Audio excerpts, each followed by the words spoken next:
Hello student, एक बार फिर से आपका स्वागत है। 12th क्लास का हमारा पार्टनरशिप का चैप्टर चल रहा था। इसकी जो बेसिक जो चीज़ें थी मैंने पिछली वीडियो में बनाई थी, तो सारी मैंने समझाया था क्या होता है रिवैल्यूएशन, क्या होता है पार्टनर्स कैपिटल, किस तरह होता है बैंक अकाउंट या कैश बुक में क्या होता है, सारी चीज़ें हैं। एक बार आप इस क्वेश्चन को समझने से पहले पिछली जो वीडियो है पार्टनरशिप की वो आप देख लीजिए, उसमें आपको सारी बातें समझ आ जाएंगी। तो शुरुआत करते हैं। देखिए, सबसे पहले क्वेश्चन पढ़ लेते हैं। ए और बी का जो लाभ विभाजन 2/3 और 1/3 के अनुपात में करते हैं। 31 मार्च 2016 को स्थिति विवरण ये है। 31 मार्च 2016 को, ठीक है, ये इसकी बैलेंस शीट है जो ओल्ड वाली है। इसके साथ अब इसने आगे कहा कि 1 अप्रैल से सी को साझेदारी में निम्नलिखित शर्तों पर सम्मिलित किया। इसकी शर्तें क्या थी? सी 7500 रुपये अपनी पूंजी के और 3000 रुपये ख्याति के लिए लाएगा और साझेदारी में 1/4 का भागीदार होगा। ठीक है। स्कंद यंत्र संयंत्र मूल्य में 5% की कमी की जाएगी। देनदारों के लिए 375 रुपये शुद्ध ऋण है जो बेड डेप्स है। भवन का मूल्य 10% बढ़ाया जाएगा। इसके बाद इसने आगे कहा है कि ख्याति की जो राशि हो व्यापार में रखी जाएगी। तो ख्याति की राशि को हम व्यापार में रखेंगे, इसको विड्रॉ नहीं करेंगे। और अब इसमें जर्नल लेके कीजिए और फर्म की स्थिति का विवरण तैयार कीजिए। ठीक है, शुरुआत करते हैं। सबसे पहले इसका रिवैल्यूएशन से शुरुआत करते हैं। रिवैल्यूएशन का परफॉर्म आपको बनाना है डेट पर्टिकुलर अमाउंट। ठीक है, अब रिवैल्यूएशन में शुरुआत करते हैं। तो सबसे पहले इसमें दिया है सी की कैपिटल इतनी है और ख्याति इतनी है। ये हमारा पार्टनर्स कैपिटल अकाउंट का है। दूसरी बात, हमें रिवैल्यूएशन में मैंने आपको बताया था जो हमारे आ रहा है वो डेबिट में आएगा और जो जा रहा है वो डेबिट में आएगा, जो आ रहा है वो क्रेडिट में आएगा। ठीक है, जो प्लस हो रहा है वो क्रेडिट में और जो माइनस हो रहा है वो डेबिट में। सिर्फ इतना हमें देखना है। तो ये तो हमारा पार्टनर्स कैपिटल का हो गया। इसके बाद स्कंद स्टॉक यंत्र और संयंत्र प्लांट एंड मशीनरी के मूल्य में 5% कमी हुई। तो इस कमी को हम रिवैल्यूएशन में करेंगे। अब इसमें हमारा स्कंद था 10,000 का और यंत्र और संयंत्र था 17,500 का। दोनों जो आइटम है ये रिवैल्यूएशन में आ जाएंगे। टू स्टॉक अकाउंट 500 रुपये 5% और to plant and machinery account 875 रुपये। 17,500 के 5% 875 रुपये। ठीक है। इसके बाद आगे उसने कहा है कि देनदारों के लिए 375 रुपये शुद्ध ऋण है। जो हमारा बेड डेप्स हो गया, हमारा नुकसान हो गया, लॉस हो गया, तो लॉस इधर की तरफ ही आएगा। To provident for bad debts 375 रुपये। इसके बाद आगे उसने कहा है कि भवन का मूल्य 10% बढ़ा दिया जाएगा। अब भवन का मूल्य 10% बढ़ा देते हैं बाय बिल्डिंग। जो हमारा प्लस है, जो हमारा प्रॉफिट है, भवन का मूल्य बढ़ गया तो प्रॉफिट जो हमारा क्रेडिट की तरफ लिखा जाता है। तो बाय बिल्डिंग इसका 25,000 की हमारी ये बिल्डिंग थी, इसका 10% 2500 रुपये, तो बाय बिल्डिंग 2500 रुपये। इसके बाद आगे इसमें और कुछ नहीं दिया हुआ। आगे इसमें गुडविल का दे रखा है कि गुडविल फर्म में यूज़ की जाएगी। तो इसका जो प्लस हुआ या माइनस हुआ सिर्फ यही एंट्री थी, तो हम रिवैल्यूएशन अकाउंट का बैलेंस निकाल लेते हैं। 2500 रुपये यहाँ पर ये लिखे जाएंगे, इधर भी 2500 रुपये। अब इसमें से जो हमारा नुकसान हुआ ये स्टॉक का हुआ, प्लांट मशीनरी का हुआ और PFDD का हुआ। इसमें से घटा के हमारा प्रॉफिट निकल के आता है 750 रुपये। इस प्रॉफिट को हम जो ओल्ड रेशो है इनका, उसमें जो ओल्ड रेशो था 2.1 में, ओल्ड रेशो में इसको बांट देंगे तो 500 रुपये इसके हिस्से में आए, 250 रुपये इसके हिस्से में। ठीक है। इसके बाद आगे उसने इसमें हमें बनाना है पार्टनर्स कैपिटल अकाउंट। अब पार्टनर्स कैपिटल अकाउंट बनाएंगे, इसका परफॉर्मेंस इस तरह होगा। पर्टिकुलर ABC 3 पार्टनर थे, पर्टिकुलर ABC। तो सबसे पहले इसमें जो ओल्ड पार्टनर की जो पैसे हैं, जो ओल्ड पार्टनर की जो कैपिटल है उसको लिख लेते हैं। ओल्ड पार्टनर की कैपिटल कितनी थी? बाय बैलेंस 15,000 और 10,000 रुपये। ठीक है।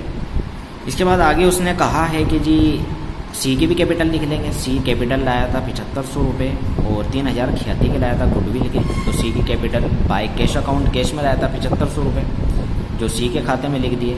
ये ए और बी के खाते में लिख दिए, जो इनकी बैलेंस शीट में ओल्ड बैलेंस शीट में दिए हुए थे 15,000 और 10,000। इसके बाद गुडविल भी लाया था ये 3000 रुपये, तो by goodwill premium for goodwill 2000 रुपये। गुडविल देखिए, गुडविल 3000 थी। गुडविल इनके ओल्ड रेशो में बांटनी है। ओल्ड रेशो था 2.1 का, 2.1 का ओल्ड रेशो था। 3000 की गुडविल थी, तो 2000 इसके हिस्से में आ गए, 1000 रुपये इसके हिस्से में कुछ नहीं जाएगा। ठीक है। इसके बाद पार्टनर्स कैपिटल के बारे में और कुछ नहीं दिया हुआ है। तो इसमें जो रिवैल्यूएशन में इनको प्रॉफिट हुआ या लॉस हुआ वो ट्रांसफ़र हो जाएगा तुम्हारा पार्टनर्स कैपिटल में।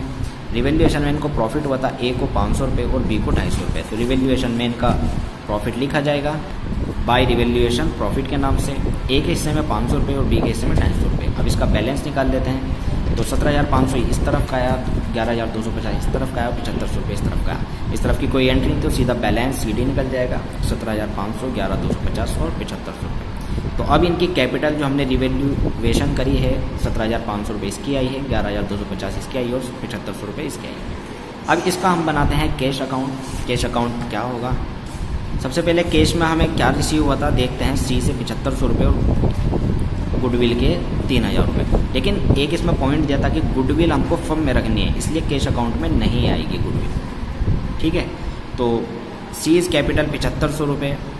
ठीक है, इसके बाद इसमें कुछ हमारी बैलेंस शीट में ही पड़ी है 600 रुपये, तो 600 रुपये ये भी आ जाएगा टू बैलेंस सीडी के नाम से, क्योंकि पोर्ट बैलेंस है। कैरी डाउन हुआ होगा तो यहाँ ब्रोक डाउन हो गया 600 रुपये, तो ये 8100 रुपये हो गया। इसके बाद कैश की और एंट्री नहीं है। अगर इसमें आप चेक करेंगे तो कैश की इसमें सिर्फ एक ही एंट्री थी ये, तो ये हमने इधर इसको उतार ली। इसके बाद इसका बैलेंस निकल जाएगा 8100 रुपये। अब इसमें इसकी बैलेंस शीट बनेगी। बैलेंस शीट में हमें करना क्या होगा?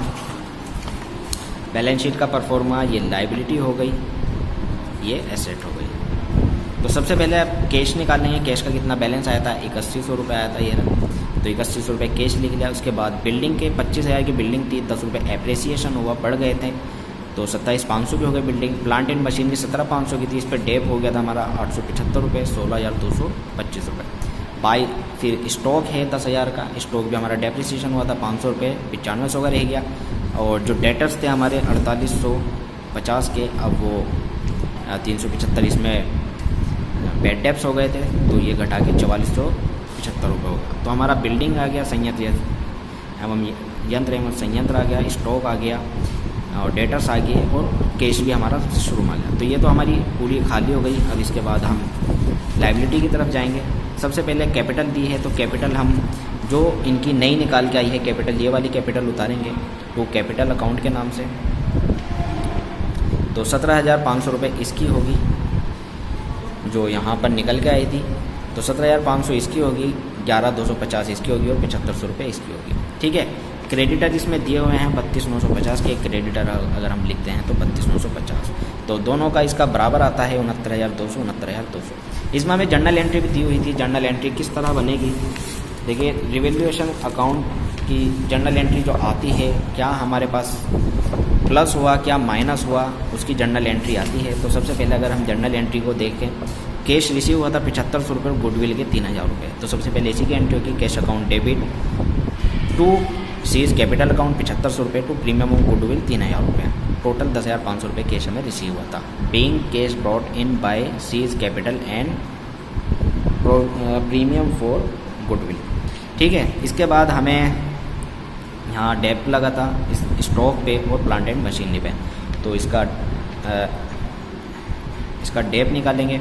लेकिन उससे पहले जो गुडविल होती है, वो गुडविल को हम इन दोनों में बांट देंगे।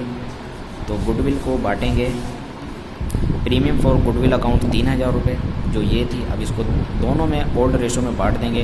टू एज कैपिटल 2,000 रुपये, टू बीज कैपिटल 1,000 रुपये। ठीक है, इसके बाद आगे उसने बिल्डिंग जो थी हमारी 10% बढ़ी थी, तो बिल्डिंग की एंट्री होगी building account debit to revaluation account 2500 रुपये और 2500 रुपये। ठीक है, इसके बाद हमारी ये डेप लगा था 5% इन दोनों का, और ये भी अशुद्ध ऋण भी हमारा लॉस ही था, तो इसकी हमारी सीधी एंट्री आएगी revaluation account debit to stock account to plant and machinery to provision for bad debts 500 रुपये, 875 और 375, टोटल 1750 रुपये।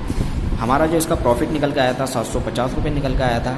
तो प्रॉफिट की एंट्री वही होगी, सिंपल, मैंने पहले ही बताया था, revaluation account debit to A's capital account to B's capital. ठीक है, तो ये था क्वेश्चन, उम्मीद करता हूँ आपके समझ आया।